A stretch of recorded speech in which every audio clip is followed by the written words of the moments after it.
All right, Nick, complete custom painting, 2,000 jobs completed, more than 2,000, 2,000 sits. And today we're going to talk about removing popcorn ceiling texture the right way, the clean way, the way that it should be done in an occupied home for homeowners. And I'll just go through the steps. Here we started and we covered all of their walls entirely with plastic. We covered all of their carpet with plastic, and then we double layer.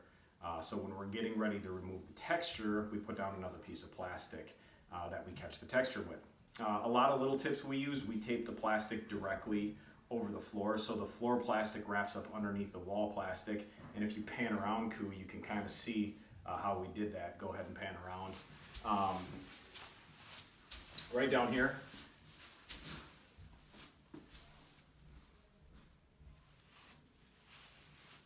All right, so basically what that does is it protects the homeowner's property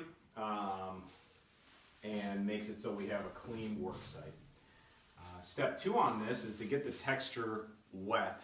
There's a couple good ways to do that. The easiest, most effective way, the best way, is to use an airless sprayer on a wand and then turn the tip, reverse the tip really is what you do. Here's what a tip does in the forward position. It spreads a fan of water out. If you reverse the tip, the stream is a little more direct. You get it on the texture, and here's what it looks like. If you want to back up, I'll put it right.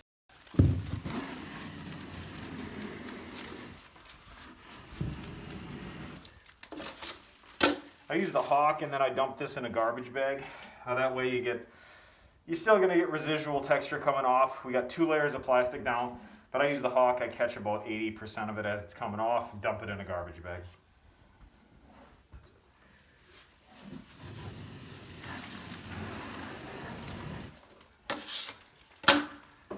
All right, complete custom painting. Now we've gotten all the texture off the ceiling. What we do is we let it dry for 24 hours, then we come back and we prime it. Here's a pro tip is you're gonna wanna prime the entire ceiling with a primer that has a sheen, because what that'll do is that'll show you more imperfections. Prior to priming it, also we're gonna whisk sand the entire ceiling to get all the dried debris off of it, so we're priming a sound surface. After that, what we're gonna do is skim coat the entire ceiling. This is gonna give you the best finish. We're also gonna do a full tape coat over all of the flats and all of the corner joints, but I'm gonna show you really quick the skim coat process. What we're gonna do is use thin down mud, which is a +3 joint compound. We're going to thin it down to about like that. Kind of a thin pancake batter, I guess you could call it. And then you're just going to get it up there. We'll just do a small area for purposes of the demo.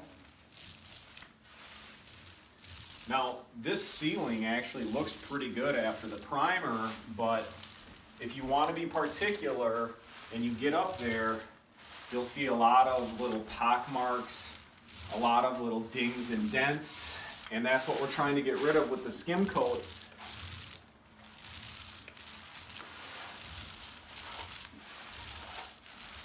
Now Al's going to skim it off.